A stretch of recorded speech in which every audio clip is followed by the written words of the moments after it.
Si Anthony Edwards, ang rising star ng Minnesota Timberwolves, isn't buying sa ideya na ang Denver Nuggets ay nakakuha ng momentum sa playoff series.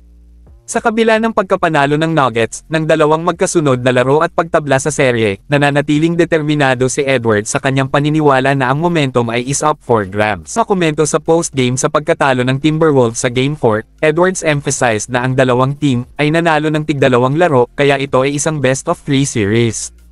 He shrugged off the notion na ang Denver ay may momentum sa kanilang side, na highlighting the competitive nature ng playoffs, kung saan ang bawat laro ay isang fresh opportunity upang to-perform.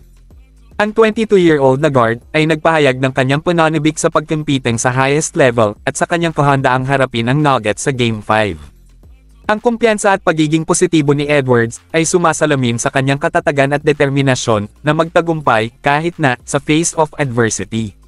Sa kabila ng pagkatalo ng kanyang koponan, nagpakita si Edwards ng spectacular performance na umiscore ng 44 points at ipinakita ang kanyang kagalingan sa opensa.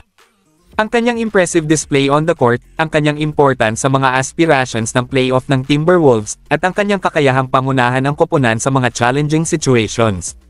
Habang pabalik ang serye sa Denver para sa Game 5, nananatiling hindi natitinag ang mindset ni Edwards.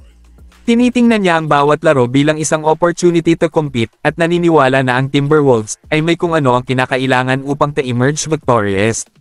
Sa kanyang walang takot na attitude at hindi natitinag na kumpiyansa, si Edwards ay patuloy na mag-driving force sa kanyang koponan habang nagsusumikap silang mag-advance sa playoffs.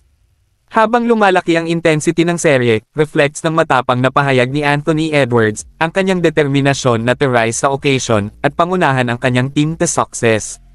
Sa kanyang electrifying na play at infectious energy, nananatili siyang isang key figure para sa Timberwolves, habang hinahangad nilang i-claim victory at one step closer sa kanilang mga layunin sa postseason. Ang susunod na dalawang laro sa serye ng playoff sa pagitan ng Minnesota Timberwolves at Denver Nuggets ay mag-reveal ng tunay na karakter ng Wolves. Matapos ang strong start sa dalawang magkasunod na panalo sa home court ng Nuggets, tila handa na ang Wolves.